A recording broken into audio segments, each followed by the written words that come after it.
कपड़े धोने वाली बहू। शादी के पहले से ही विभा को कपड़े धोने का बड़ा शौक था। कभी नल के नीचे तो कभी तालाब के पास। अरे मेरी नीली वाली लुंगी नहीं दिख रही है। विभा की अम्मा, कहाँ रखी है लुंगी? अरे वो तो विभा ने परसों ही धोकर रखी थी आपकी अलमारी में, देखो वहीं होगी। वो ना मैंने आज धो दी, मुझे लगा कि गंदी हो गई होगी। अरे कैसे गंदी हो गई थी? उसे तो मैंने पहना भी नहीं। हे भगवान, इस लड़की के कपड़े धोने की आदत से परेशान हो गया हूँ मैं। जितना तो घर में राशन नहीं आता, उससे कहीं ज्यादा डिटर्जेंट पाउडर का खर्चा है। इसकी शादी करवा दो, शादी जाए अपने घर में ही करे काम, फिर चाहे घर के कपड़े धोने हो या पूरे गांव के। हाँ ठीक बोल रही हूँ, देखता हूँ मैं कोई लड़का। वो दिन भी आ जाता है जब विभा को देखने लड़के वाले आ जाते हैं। लड़की मुझे अच्छी लगी। होने वाली सास कहती है, बेटी अगर कुछ पूछना है तो पूछ लो। वैसे तो हमारी लड़की बहुत ही शर्मीली है, जो बोल दो वो मान लेती है, इसे क्या पूछना होगा। अरे कैसी बात कर रही हो माँ, मुझे इन लोगों के घर रहना है, सवाल तो कई है। हाँ हाँ बेटा, पूछ लो ना, क्या पूछना है। आप लोगों के घर कपड़े कौन धोता है? सास का मुंह बन जाता है। देखो, अगर तुम ये कहना चाहती हो कि तुम्हें कपड़े धोने नहीं आते तो सुन लो, कपड़े मैं ही धोती हूँ, लेकिन तुम्हारे आ जाने के बाद मैं रुमाल तक नहीं धोऊंगी। अरे चुप रहना भाग्यवान, बहू बेचारी घर आई नहीं, उसे डराना शुरू कर दिया। वो क्या है ना बिटिया, अभी तक तो ये कल्लू की माँ ही धोती थी, लेकिन अब तुम्हारे पापा तो दहेज में वॉशिंग मशीन देंगे ही। तभी विभा की माँ बोल पड़ती है, सवाल भी पूछा तो क्या। वैसे भाई साहब, मशीन की तो फिर भी कपड़े धोने की कैपेसिटी होती है। मतलब जो बिटिया दे रहे हैं ना विभा, इसे कपड़े धोने का बहुत शौक है। ये आप लोगों के क्या, आस पड़ोस गांव मोहल्ले सबके कपड़े धो दे और उफ तक ना करे। बाहर देखा नहीं आपने कितने कपड़े सूख रहे हैं? सब हमारी बिटिया ने ही तो धोए हैं। बस भी करो ना माँ, शर्म आ रही इतनी तारीफ सुनकर। और तो और एक दाग निकाल कर दिखाओ तो मान जाऊं। हाँ अच्छा, माफ करना बेटा, मैंने गलत समझा।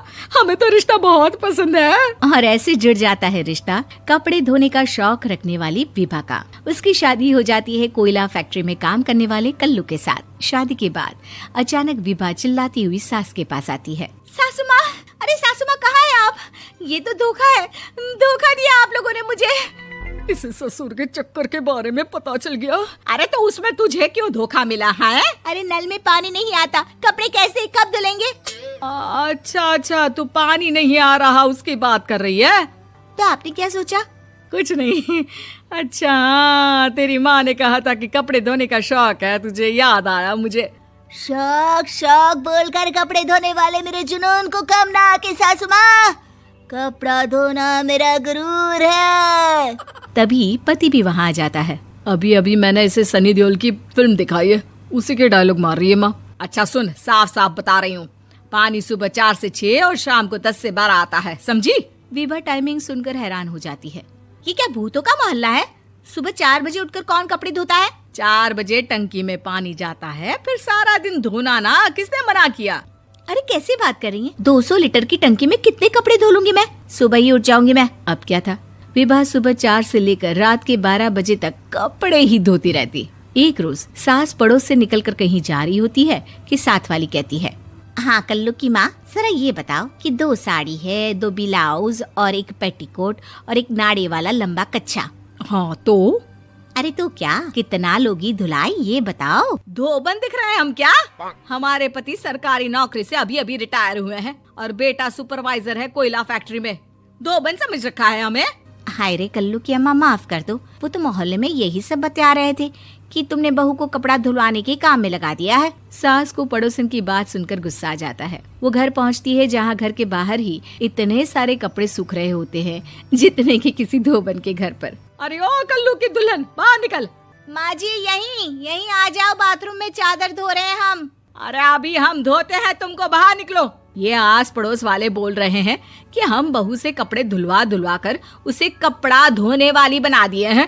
अरे छोड़ो ना माँ जी, किन लोगों की बातों में आती हो? आस पास के लोगों का तो काम ही होता है कि वो किसी तरह सास बहू को लड़ा दे। बहू सारे घर के कपड़े धोती है, ये क्या कम है? बोलिए। सास को भी लग जाता है कि वो बहू का ये सनकीपन नहीं छुड़वा सकती, इससे अच्छा है कि खुद ही चुप हो जाए।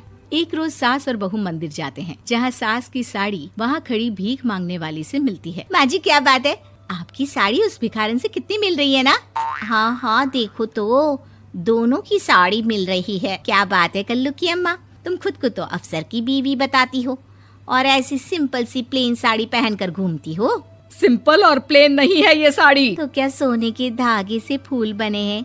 कुछ भी सासू माँ, कुछ भी। हाँ बने थे इस साड़ी में सोने के धागे से फूल। मेरे पति लेकर आए थे मद्रास से स्पेशली मेरे लिए 10,000 की। ताहे भाई साहब इस भिखारन के लिए भी सेम टू सेम साड़ी लेकर आए होंगे 10,000 की। सास उस वक्त तो कुछ नहीं कहती, लेकिन बहू के साथ घर आती है और अलमारी से एल्बम निकाल कर लाती है। ये साड़ी देख रही है, ये वही साड़ी है जिसे मैंने अभी पहना था। इस साड़ी में ये जो चमकदार फूल दिख रहे हैं ना, ये सोने के धागों से काढ़े गए हैं।